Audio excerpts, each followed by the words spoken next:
Attention, cette vidéo ne constitue en aucun cas un conseil financier. Faites toujours vos propres recherches avant de prendre une décision. Ce que je partage ici reflète uniquement mon opinion, basée sur mes analyses et indicateurs personnels. Le trading, qu'il s'agisse de crypto-monnaies ou d'actions, comporte des risques, y compris des pertes financières potentielles. Investissez avec prudence, merci de trader de manière responsable. Est-ce que le Solana peut aller au-dessus des 500 $?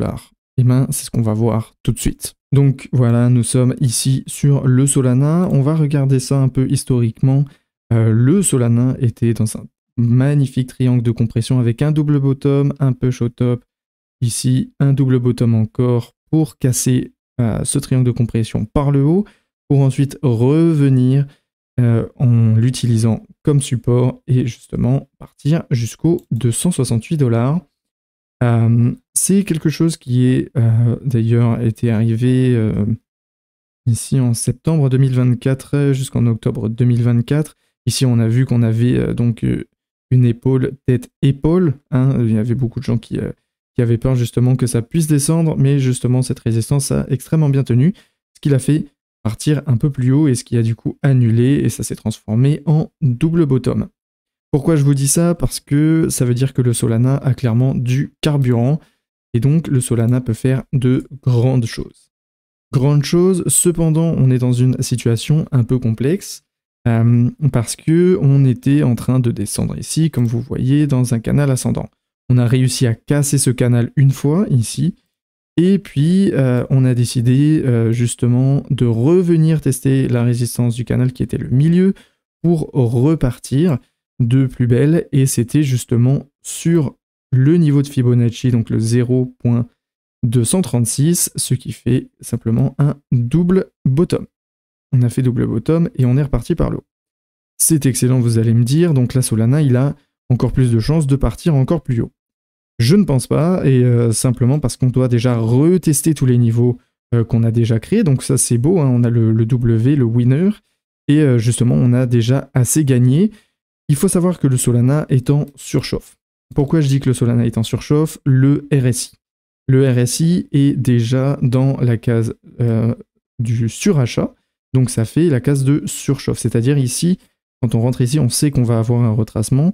Soit c'est un retracement plus ou moins important, comme on a eu là, on a eu un petit retracement, puis après on est remonté, puis ensuite on s'est vraiment cassé la gueule. C'est le retracement qui a été extrêmement dur. On le voit ici avec ce canal justement descendre. Donc ici, on a le RSI qui est beaucoup trop haut, donc on sait que c'est en surachat, on sait qu'il y a beaucoup de monde qui vont vendre.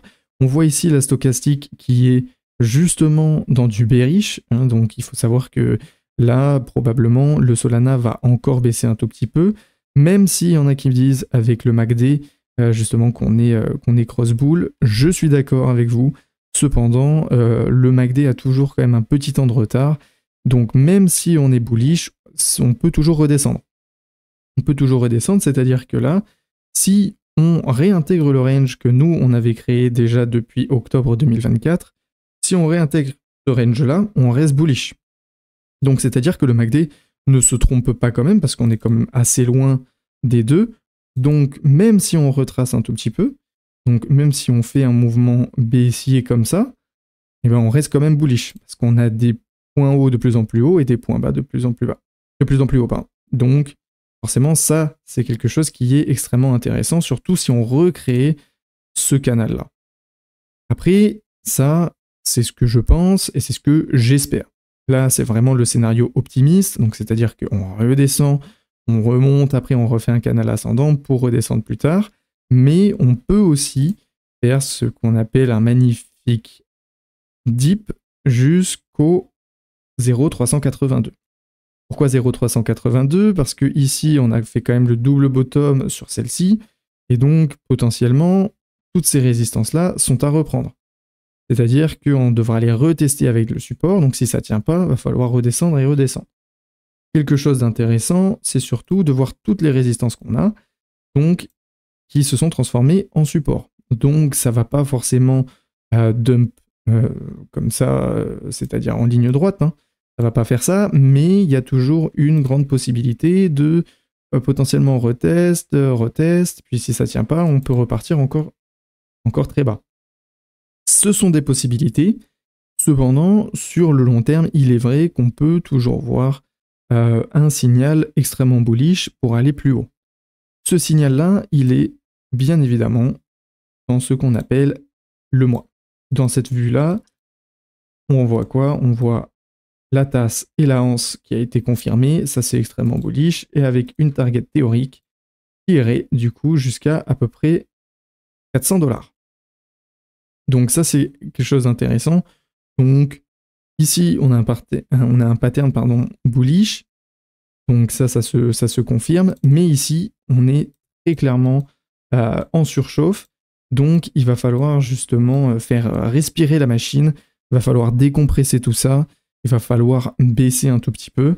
On espère qu'on baisse au moins jusqu'au 222 pour reprendre de la force, ça serait pas mal, en plus ça nous permettrait de continuer le canal, donc de reprendre ce range-là. Ça serait vraiment, vraiment exceptionnel, mais on peut aussi ne pas le faire. Et ensuite, on va regarder dans la vue 4 heures, quand je vous dis que c'est en surchauffe, c'est clairement vu sur la vue 4 heures. Ici, vous voyez que le RSI est même allé jusqu'à 84 de RSI, donc c'est quand même extrêmement haut pour un RSI. Et là, forcément, il va falloir descendre un peu, va falloir calmer la machine. Donc, dans du très long terme, pour répondre justement à cet article, dans du très long terme, on peut être jusqu'à du 400$, hein, comme on l'a vu justement ici. Ça peut être du 400$ en mensuel. Cependant, en daily, je pense pas que ça se fera dans les prochains jours. Les prochains jours, plutôt, essayer d'avoir les 264$, ça serait déjà pas si mal, et pour tenter de monter de plus en plus, et potentiellement avoir les 300$ si c'est possible.